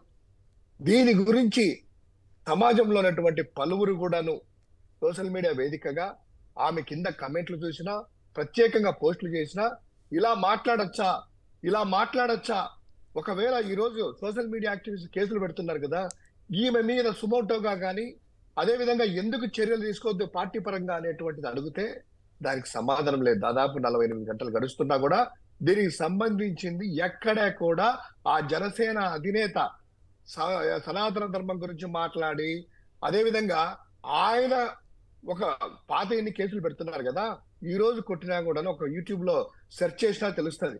నా తల్లిని లోకేష్ సోషల్ మీడియాలో దూషిస్తున్నాడు, నా తల్లిని అనేటువంటిది ఆయన మాట్లాడాడు కదా. ఆయన తల్లిని దూషించిన పాత కేసులు ఇప్పుడు పెడుతున్నారు కదా, ఎప్పుడో 2016 నుంచి ఇంటూరు రవికిరణ్ వీళ్ళందరినీ కూడాను. ఎందుకు ఈయన వారి మీద కేసులు పెట్టకూడదు అనేటువంటిది ఇంకోటి మీరు చక్కగా చెప్పారు. భూమాన కరుణాకర్ రెడ్డి గారు మాట్లాడుతూ దగ్గుపాటి వెంకటేశ్వరరావు గారు చేసిన బుక్ లో నిజాలు మాట్లాడుతున్నారు కదా. ఈ రోజు మీరు అంటున్నారు సార్, దగ్గుబాటి వెంకటేశ్వరరావు గారి మీద చర్యలు తీసుకోరు, అవి ఎందుకు చదివి వినిపించామని కరుణాకర్ రెడ్డికి ఇస్తారేమో అని అనుకుంటున్నాను. నోటీసులు కరుణాకర్ రెడ్డి గారికి నోటీసులు ఇస్తారేమో అనుకుంటున్నాను. అదేవిధంగా నాదెండ్ల భాస్కర్ రావుది ఈ విధంగా ఇచ్చారు కదా, ఆ ప్రసారం చేసినందుకు సాక్షి మీద మీ మీద చర్యలు తీసుకుంటారేమో కానీ నాదెండ్ల భాస్కర్ రావు గారు ఇలా ఎందుకు చేసామని నోటీసులు ఇవ్వరు. ఇట ఎలా ఉందంటే కేవలం వారికి అనుకూలంగా వన్ సైడ్ గా సోషల్ మీడియాలో ప్రభుత్వానికి వ్యతిరేకంగా కానీ వారు ఇచ్చిన మేనిఫెస్టోను కానీ ప్రశ్నించకూడదు. తద్వారా వారు చేసినటువంటి ఏవి సార్, సూపర్ 6లు పక్కదారి, విద్యుత్ ఛార్జీలు 6,000 కోట్లు పక్కదారి, వాళ్ళు పెంచినటి నిత్యావసర సరుకులు సార్ ఆ రోజు వాళ్ళు వెళ్ళేసి వాళ్ళు ఇంటింటికి వెళ్ళి ఏం చెప్పారు సార్, ధరలు కేంద్ర ప్రభుత్వ అధీనంలో ఉన్నాయి అప్పుడన్నా కూడా ఇంటింటికి వెళ్ళి జగన్మోహన్ రెడ్డి గారి ధరలు 130 రూపాయలు నూనె చేశారు, 150 రూపాయలు చేశారు, కందిపప్పు ఇలా చేశారు, అంతా ప్రచారం చేశారు కదా. ఈ రోజు మార్కెట్ లో ఉల్లి ఎంత సార్? ఆనియన్ ధర 76 రూపాయలు. అదే విధంగా పాల దగ్గర నుంచి ఎంతవరకు ఎంత రేట్లు పెరిగాయి కస్టమర్ల దగ్గర నుంచి. అదే విధంగా నూనెలు ఎంత పెరిగాయి, ఇవన్నీ కూడా పక్కదారి. అదే విధంగా అప్పులు, బడ్జెట్ లో ఏదైనా కూడా సార్ మాట్లాడే మాటల కంటే అసెంబ్లీలో కూడా డాక్యుమెంటరీ ఎవిడెన్సే పవర్ఫుల్ అయినటువంటి ఎవిడెన్స్. ఆ బడ్జెట్ డాక్యుమెంటరీ రిలీజ్ చేసినప్పుడు 6,46,000 కోట్ల రూపాయలని అఫీషియల్ గా డాక్యుమెంటరీ పరంగా రిలీజ్ చేసినటువంటి దాన్ని కూడా వక్ర భాషలు వండుతూ ఒక్కొక్కరు ఒక్కొక్క స్టేట్మెంట్లు. ఎక్కడ సార్ మనమే చూసాం, 14 లక్షల కోట్ల నుంచి 10 లక్షల కోట్లు, 11 లక్షల కోట్లు, 12 లక్షల కోట్లు ఇష్టం వచ్చినట్లు వాళ్ళు శ్రీలంక అయింది, దివాలా తీసిందని చెప్పి ఈ రోజు అఫీషియల్ గా బడ్జెట్ లో ఏం పెట్టారు సార్? 6,40,000 కోట్లు. అంటే సూపర్ సిక్స్ కి కోత పెట్టడం కోసం, లేకపోతే ఎగనామం చేయడం కోసం ఇదంతా గ్రౌండ్ ప్రిపేర్ చేస్తున్నారా ఈనాడు వాళ్ళు వీళ్ళంతా కలిసి? ఖచ్చితంగా సార్. ఈ రోజు ఈనాడు పత్రిక వచ్చేసినటువంటి ఫ్రంట్ పేజ్ లో చూస్తే ఈనాడు చెప్పిందే కరెక్ట్. 9,40,000 కోట్ల అప్పులు, 10 లక్షల కోట్ల అప్పులు ఆ రోజు చెప్పాము. ప్రభుత్వం ఇంకా తవ్వుతూ ఉందంటే ప్రభుత్వం ఎక్కువ, ఈనాడు ఎక్కువ. ప్రభుత్వంలో ఉండేటువంటి 33 డిపార్ట్మెంట్లు అన్ని కూడాను ప్రభుత్వంలో 6 నెలలైనా కూడాను లెక్కలు సేకరించడానికి ఎన్ని రోజులు పడుతుంది సార్? అప్పులు ఎక్కడెక్కడ తీసినా రికార్డే ఉంటది కదా. ఇదేమి చిల్లరగా ప్రభుత్వము నోట్లు లేకుండా, డాక్యుమెంట్ లేకుండా, కుమ్మరేణి గారు మీ దగ్గర ఉంటే ఒక 10,000 ఇవ్వండి, తిలక్ గారు ఒక 50,000 ఇవ్వండి, బాలా గారు ఒక 1,00,000 రూపాయలు ఇవ్వండి అంటే ఏ డాక్యుమెంట్ లేకుండా నన్ను నమ్మి అలా తీసుకునేట్టు ఎక్కడైనా ఉంటాయా? అది తవ్వే కొద్దీ బయటపడతాయట. అదేందో విచిత్రంగా మాటలు ముఖ్యమంత్రి దగ్గర నుంచి ఈనాడు వరకు. అదేంటి సార్ ఆ తవ్వే కొద్దీ బయటపడడం ఏంటి? 6 నెలలు అయితే కూడా లెక్కలు బడ్జెట్ ప్రిపరేషన్ ఈనాడు సంపాదకులకి రిపోర్టర్లకి అప్పచెప్పాలి తవ్వే బాధ్యత. అక్కడికి వెళ్ళి ఆఫీసులో కూర్చోబెట్టి చంద్రబాబు గారి దగ్గర కూర్చోబెట్టి తవ్వించాలి. అదే నేను అడిగితే ఏంటంటే కనుక ఈనాడు సంపాదకులు వారి దగ్గరనే ప్రభుత్వం అధికారంలో ఉందేమో, వీరి దగ్గర అధికారంలో లేదేమో. చంద్రబాబు దగ్గర అధికారం లేనట్టుంది, ఈనాడు దగ్గర అధికారం ఉన్నట్టుంది. ఎందుకంటే ఈనాడు ఆ రోజు చెప్పిందంట, ఇప్పుడు చెప్పిందంట తవ్వే కొద్దీ పడతాయంట. ఎంతటి దారుణంగా అంత గౌరవమైన పరిస్థితి. మరి చంద్రబాబు గారు అంతకంటే ఎక్కువ రెట్టింపు హామీలు ఎట్లా నెరవేరుస్తానన్నారు? మరి వాటిని ఎట్లా సమర్థించింది ఈనాడు? అబ్బో అదిరిపోద్దు సూపర్ సిక్స్ అని ఇదే ఈనాడు ప్రచారం చేసింది కదా, ఇదే ఆంధ్రప్రదేశ్ ప్రచారం చేసాయి కదా, ఇక మొత్తం మారిపోయింది సీన్ అని కూడా రాసాయి కదా. మరి అప్పుడు పర్వాలేదా? అప్పుడు మరి ఈ బాధ్యతగా రాసినట్లా? ఇందాక మీరు ఒకటి స్టేట్మెంట్ చూపించారు సార్, ఏది స్మార్ట్ మీటర్స్ గురించి. గతంలో జగన్మోహన్ రెడ్డి గారు ఉన్నప్పుడు ఇంటింటికి తెలుగుదేశం వెళ్ళి ఇంటింటికి ఈనాడు విలేకరులు కూడా, కొంతమంది ఆంధ్రజ్యోతి విలేకరులు కూడాను పెయిడ్ వర్కర్ లాగా మారి, అమ్మ విద్యుత్ మీటర్లు బిగిస్తున్నారు, మీ ఉరితాల్లే ఇంకేముంది, మొత్తం అంతా కూడాను కరెంటు బిల్లులు రూపాయి ఉంటే 5 రూపాయలు పడుతుంది, డిజిటల్లో మీ ఇంటికి కరెంటు కట్ అవుతుంది అని చెప్పి ప్రజలని, వ్యాపారస్తులని, రైతుల్ని ఏ విధంగా రెచ్చగొట్టారో మనం చూసాం. అదే ఈనాడులా వచ్చేసా ఈనాడు అని రాస్తుంది, ఏది విద్యుత్ మీటర్లు వచ్చాయటంటే ఎంత ఆనందంగా, అబ్బో అదేంటంటే ఫ్రీగా ఉచిత కరెంట్ మీ ఇంటికి వస్తా ఉంది, మీటర్ బిగిస్తే అసలు బిల్లులే ఉండవన్నట్లు అంత ఎంకరేజ్మెంట్. ఆ రోజు చేసింది ఇదే కదా జగన్ గారు. ఆ రోజు డిబిటీ ద్వారా కదా ఇచ్చింది. ఈ రోజు ఏ విధంగా మాట్లాడుతున్నారు మీరు? ఏదైనా కూడాను ఒక నోటికి నాలుకకు నరం లేదు కదా అని ఇష్టం వచ్చినట్టు మాట్లాడితే ఎలా అండి? ప్రజలు గమనిస్తున్నారు. మీ యొక్క అబద్ధ హామీలతో, సూపర్ సిక్స్ హామీలతో ఏదో ఈవీఎంలో మతలబు జరిగింది కాబట్టి ఈ రోజు వచ్చారు. ఏదైతే సూపర్ సిక్స్ హామీలు ఉన్నాయో ఆ హామీలు అమలు చేయండి అని ఈనాడు ఎక్కడైనా రాస్తుందా? లేదు, రాయదు. చంద్రబాబు నాయుడు గారు 14 లక్షల కోట్ల అప్పులను చూపించేసేసి ఫస్ట్ సెషన్స్ లోనే చెప్పారు, ఇలా పైకి చేసి చూపించేసి సూపర్ సిక్స్ నాకు అమలు చేయాలని ఉంది, ఈ అప్పులు అలివిగాని అప్పులు, భయమేస్తుంది తమ్ముళ్ళు, ఎలా చేయాలో భయమేస్తుంది అని పైకి ఆకాశంలో చేసి చూపిస్తున్నారు. ఆ రోజు జగన్మోహన్ రెడ్డి గారు ఇదే బడ్జెట్ మీరు అసెంబ్లీ సెషన్స్ లోనే పవర్ పాయింట్ ప్రజెంటేషన్ వేసి మీ మేనిఫెస్టోని వివరించారు, ఇది అమలయ్యేటి అని. నాకు అనుభవం ఉంది, సంపద సృష్టిస్తా, అప్పులు చేయనన్నారు. ఈ రోజు 56,000 కోట్ల రూపాయలు అప్పులు చేయడమే కాకుండా విశాఖపట్నంలో మున్సిపాలిటీకి సంబంధించినటువంటి విఎంఆర్డిఏ సంబంధించిన భూములను కూడా కొదవ పెట్టారు. ఆ రోజు జగన్మోహన్ రెడ్డి గారు ఏదో పెట్టారని ఇంకేడుంది, ప్రభుత్వ భూములన్నీ దోచుకున్నారు, కొదవలు పెట్టారు, ఇక్కడ రాష్ట్రంలో ఏమీ ఉండవన్నారు. ఈ రోజు అదే విఎంఆర్డిఏ సంబంధించినటువంటి కొదవ పెట్టారు కదా. ఏం ఈనాడు పత్రికకి ఎక్కడా కూడా పెన్ను కదలలేదా? లేకపోతే ఇంకిలో సిరా అయిపోయిందో తెలియదు నాకు. అదే విధంగా ఎటు ఆంధ్రజ్యోతి వాళ్ళు రాయాలి కాబట్టి పక్కన పెడదాం. ఇక నెక్స్ట్ అంశానికి వస్తే సార్, తిలక్ గారికి సంబంధించినటువంటి ఆయనే కంప్లైంట్ దారు కాబట్టి ఆయనకు మాట్లాడిన కొన్ని ఆంక్షలు పరిమితులు ఉండొచ్చు. నేను ఒక సిటిజన్ గా నేను మాట్లాడుతున్నాను.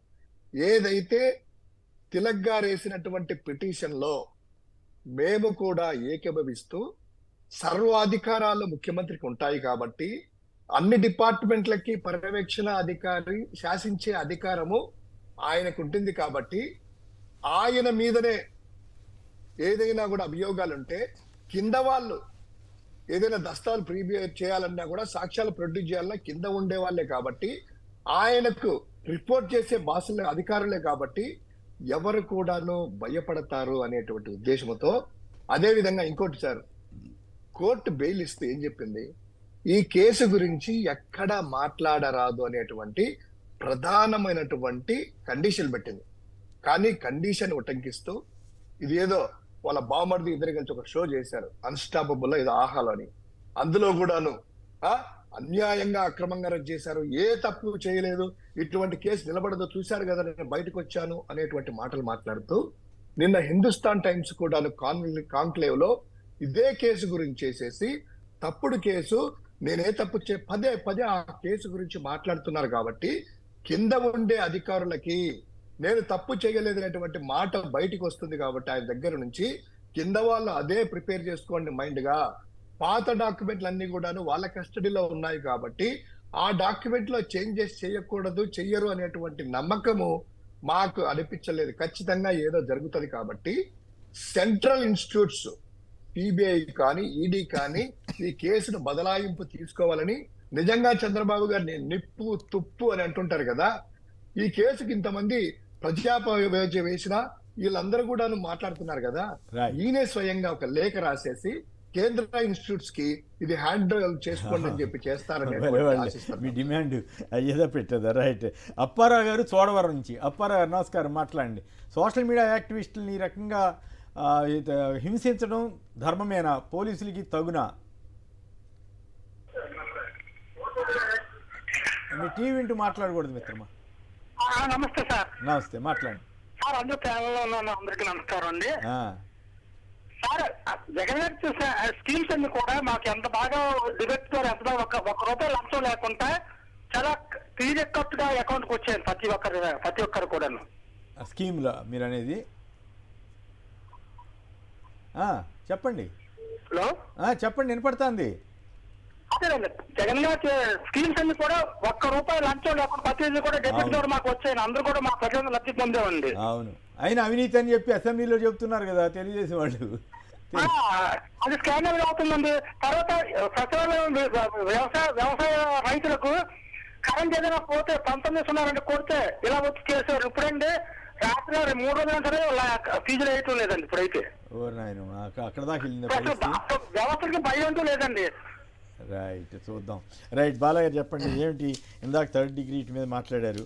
ఈ చంద్రబాబు సహా వాళ్ళంతా కుంభకోణాల నిందితులంటూ మరొక అఫిడవిట్ ఫైల్ చేశారు తిలక్ గారు. ఏమిటి ఈ పరిణామాలు ఎటు వెళ్తాయి ఏం కాదు? ఒకటి సార్, పోలీస్ వాళ్ళు చాలా వరకు ఏమైపోయిందంటే ఈరోజు ప్రస్తుత ప్రభుత్వంలో మేము ఏం చేసేసినా కూడా మమ్మల్ని ప్రభుత్వం కాపాడుతుంది, డిసిప్లినరీ యాక్షన్స్ ఎవరు తీసుకోరు, మాకు ప్రమోషన్స్కి ఎటువంటి దోకా లేదు, ఇలాంటి హామీలు ఏమన్నా వచ్చాయేమో it's a question mark again. ఎందుకంటే వాళ్ళకి తెలుసు డీకే బోస్ ఒక కేసులా ఉంటుంది సుప్రీంకోర్టులో, అది వాళ్ళకి తెలుసు. కస్టోడియల్ టార్చర్ చేయకూడదు, ఎవరి మీద 3rd డిగ్రీలు ఉపయోగించకూడదు, ఎవరిని కొట్టకూడదు, వాళ్ళని మీరు ఒకవేళ ఇంట్రాగేషన్కి కూడా మీనింగ్ ఇచ్చింది. అసలు ఇంట్రాగేషన్ అంటే ఏంటి అంటే ప్రశ్నలు ఇవ్వాలి, క్వశ్చన్స్ అడగాలి, ఇన్ఫర్మేషన్స్ని తీసుకోవాలి, కేసుకి సంబంధించిన ఇన్ఫర్మేషన్ తీసుకోవాలి. ఇంట్రాగేషన్ అంటే అది కానీ కొట్టడం, టార్చర్ పెట్టడం, వాళ్ళని అబ్యూస్ చేయడం, బూతులు తిట్టడం, ఇవన్నీ మళ్ళీ వాళ్ళ మీద క్రిమినల్ ప్రాసిక్యూషన్స్ చేయాలి మనము. ఇంకోటి, మీరు ఒక వీడియో ఇందాక ప్లే చేశారు, ఒక లేడీని నైట్ టైమ్స్ ఏమో తీసుకెళ్తున్నారు. ఇందాక వీడియో ఒకటి ప్లే చేస్తున్నారు, ఈ మన షో జరిగేటప్పుడే ఒక అమ్మాయిని అరెస్ట్ చేశారో లేకపోతే లేదు, చిలకలూరుపేటనా, ఓకే ఫైన్. నైట్ టైంలో అందరికీ తెలిసే ఉంటుంది, ఉమెన్ని after sunset before sunrise police station దగ్గర తీసుకురావద్దు. ఒకవేళ ఆమె దగ్గర కంప్లైంట్ తీసుకోవాలన్నా, వినండి, కంప్లైంట్ తీసుకోవాలన్నా ఒకవేళ ఎవరైనా ఆమె మీద కంప్లైంట్ ఇచ్చినా ఆవిడ ఏదైనా చేయాలనుకున్నాడు ఉమెన్ డిగ్నిటీని డిగ్రేడ్ చేసే విధంగా పోలీసు వాళ్ళు బిహేవ్ చేస్తారు. ఆమె ఇంటికి వెళ్ళి కావాలంటే ఇన్వెస్టిగేషన్ చేసుకోవచ్చు. అది కూడా ఏంటి, విత్ డ్యూ రెస్పెక్ట్ పర్మిషన్స్ తీసుకొని వాళ్ళ ఎస్పీతోనో ఇంకోటితో పర్మిషన్ తీసుకొని పోలీస్ డ్రెస్సులో వెళ్ళకూడదు. మళ్ళీ కూడా ఉమెన్ కానిస్టేబుల్ ఉమెన్ ఎస్ఐ ఉండి వాళ్ళు నార్మల్ డ్రెస్లో వెళ్ళి అఫీషియల్ పర్మిషన్స్ తీసుకొని ఆవిడ దగ్గరికి వెళ్ళి ఒకవేళ అక్యూజ్డ్ అయినా కూడా అక్కడి నుంచి ఇన్ఫర్మేషన్ తీసుకోవాలి. ఇలా ఆడవాళ్ళని ఇప్పుడు వాళ్ళే అబ్యూస్ చేస్తున్నారు. హ్యాండిక్యాప్స్ని ఇంత అబ్యూస్ చేస్తున్న పోలీస్ వాళ్ళని వీళ్ళ మీద ఇప్పుడు దాకా ఎందుకు డీజీపీ గారు కానీ హోమ్ సెక్రటరీ కానీ లేకపోతే చీఫ్ సెక్రటరీ కానీ ఇన్ని పేపర్లు మీరు చూడరా? మీ ప్రతిరోజు మీ ఆఫీసులలో టీవీలు పెట్టుకొని ఉంటారు కదా, ఏ ఛానల్లో ఏమొస్తుంది, ఏ టీవీలో ఏం నడుస్తుంది, ఈ షో కూడా చూస్తూనే ఉంటారు కదా. కనీసం ఎప్పుడైనా రూల్ బుక్ ఓపెన్ చేయండి, పోలీస్ మాన్యువల్ ఓపెన్ చేయండి, కొత్తగా వచ్చిన బిఎన్ఎస్ఎస్ లేకపోతే బిఎస్ఎస్ ఓపెన్ చేసి చూడండి, చదవండి. అసలు ఏ విధంగా మీరు ట్రీట్ చేస్తున్నారో అది నిజంగా లాభకరంగా ఉందా? రేపు ఒకవేళ వీళ్ళందరూ బాధితులు పొరపాటున ఆ కేసులన్నీ పట్టుకొని ఒక మంచి లాయర్ దగ్గరికి వెళ్ళి మీ మీద డిసిప్లినరీ యాక్షన్ తీసుకోమని చెప్పేసి కోర్టులలో కేసులు వేస్తే మీ పరిస్థితులు ఏంటి ఆలోచించుకోమంటున్నా. అప్పుడు మీకు ఏ మినిస్టర్ కాపాడలేడు, ఏ సీఎం కాపాడలేడు, ఏ ఎమ్మెల్యే కాపాడలేడు, ఏ ఎంపీ కాపాడలేడు. ఎందుకంటే వన్స్ ఒకసారి డాక్యుమెంటరీ అయ్యింది మీ మీద అంటే, ఛార్జెస్ ఫ్రేమ్ అయ్యాయంటే మీ యొక్క సర్వీస్ బుక్లో అది ఎక్కిన తర్వాత దాన్ని ఎవ్వరూ డిలీట్ చేయలేరు. ఈవెన్ గవర్నమెంట్ మీరు అనుకోవచ్చేమో గవర్నమెంట్ ఇష్టానుసారం చేసిద్ది, గవర్నమెంట్కి ప్రెరోగేటివ్ పవర్ ఉంది, నో, కోర్టులో దాన్ని ఛాలెంజ్ చేస్తే ఖచ్చితంగా సెటిసైడ్ అవుతాయి. కాబట్టి మీరు ఇప్పటికైనా కనీసం పోలీస్ వాళ్ళందరూ ఇంత అరాచకం జరుగుతున్నప్పుడు సోషల్ మీడియా మీద ఏవైతే ఎవిడెన్స్ మీకు ఇస్తున్నారో, ఒకటి ప్రైమా ఫేసి లేవు, నేను చాలా కేసెస్ చూస్తున్నా, జ్యూరిస్డిక్షన్ లేవు, అండ్ ఎప్పుడు రెస్గెస్ట్ అసలు అప్లికేషనే లేదు, ఎప్పుడు జరిగిందో కాజ్ ఆఫ్ యాక్షన్ ఎప్పుడు అరైజ్ అయిందో లేదు, లిమిటేషన్స్ చూసుకోవట్లేదు, అసలు ఏమి కాదు. ఒకే వ్యక్తి మీద ఇన్ని కేసులు ఒకే ఇష్యూ మీద 10 12 20 కేసుల చుట్టూ కేసులు పెట్టడం ఏంటి, ఆ స్టేషన్ల చుట్టూ తిప్పడం ఏంటి, ఆ ఇంటూరు రవికిరణ్ మీద జరుగుతున్న దాడి చూస్తే అసలు నిజంగా నాకైతే అనిపిస్తుంది జగన్ గారి కంటే ఇంటూరు రవికిరణ్ చూసే చంద్రబాబును వీళ్ళు పవన్ కళ్యాణ్ లోకేష్ భయపడుతున్నారా అనేటువంటి భావన రాదా? అలా నెంబర్ ఆఫ్ కేసెస్ పెడితే లీగల్ ఎడ్యుకేషన్ గురించి చెప్తున్నా, ద కేస్ ఆఫ్ డ్యూయల్ జోప్రడే అంటారు. అంటే ఒక వ్యక్తిని ఒకటే అంశం మీద 10 రకాల కేసులు పెట్టకూడదు, లా ప్రకారంగా అది prohibited. And one more thing, ప్రజలందరూ కూడా సాక్షి టీవీ చూసే వాళ్ళకందరికీ నేను ఒక ఇన్ఫర్మేషన్ ఇస్తున్నా, పోలీస్ వాళ్ళు మీ దగ్గరికి మఫ్టీలో వచ్చి నోటీస్ ఇవ్వకుండా ఏ ఇన్ఫర్మేషన్ మీ బంధువులకు కానీ వాళ్ళకి సంబంధించిన కానీ అరెస్ట్కి సంబంధించిన ఏమి చెప్పకుండా మిమ్మల్ని ఇల్ ట్రీట్మెంట్, అది కూడా వినండి, ఇల్ ట్రీట్మెంట్ చేసి మిమ్మల్ని తీసుకెళ్తుంటే సెల్ఫ్ డిఫెన్స్ అనేది ఒకటి ఉంటుంది. ఐపీసీలో సెక్షన్ 100 ప్రకారం తెలుసుకోవాలి.